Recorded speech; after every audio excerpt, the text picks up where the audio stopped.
I think what's interesting for the character of Nina Sharp between the first and the second season is what we found out in the beginning in the pilot, that Nina had a bionic arm.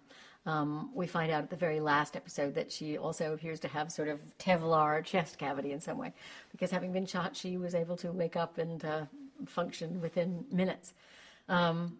We go from there to Olivia having crossed over because of a phone call from Nina, and her coming back and being in trouble, and Nina starting to become involved with her. There's always been a very protective quality from Nina towards Olivia. For what reason?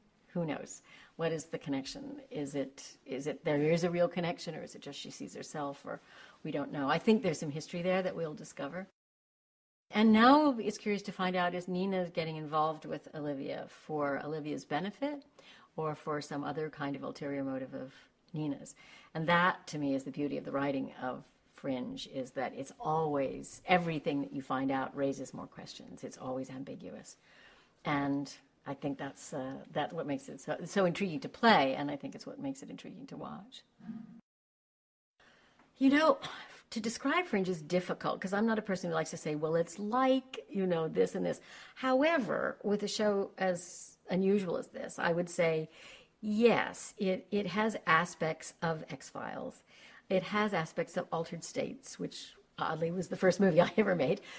It has a sci-fi aspect. It has a thriller, like a John le Carré kind of quality to it that is now, kind of more modern and leaps over realities.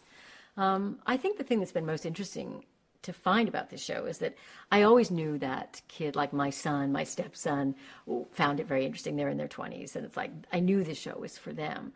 But what's been curious to me is the number of people of all ages. People come up to me in supermarkets, a mother, with kids who loves the show, an older gentleman I met in an airport. You kind of go, well, this is kind of jumping past the usual demographics. I think the characters are rich enough and the situations are have enough ripples that it draws a lot of people in who might normally say, oh, I don't like sci-fi, or I don't like something. This is kind of bigger than that. Nina's relationship with the Fringe division begins in the second season of helping Broyles, trying to find out if she can help Broyles save the Fringe division. Because I think what's happened is now the Fringe element that's been let loose, Jones and all the things that are starting to happen with the Observer and perhaps other observers, is things are out of control, and it's too big for massive dynamic. I think when we started, there was a sense of massive dynamic saying, you carry on, but we've got things under control. And I think now that's started to explode, and that we need each other, and that I'm pushing Broyles to make sure to save that division, because we need all the resources and all the intelligence that we can get to try and calm this down or get it back under control. What do I know about the pattern? I know some things, but if I told you, they would have to kill me. So I can't tell you anything about the pattern, really. The pattern is just something we're all going to have to work very, very hard and piece together over many, many years. Well, it's interesting. I think Nina and Broyles, Lance and I talked a lot last year because we had a lot of scenes together. And there was not any subtext, and there was nothing that we knew about. So we started to sort of invent that there was a connection from the past.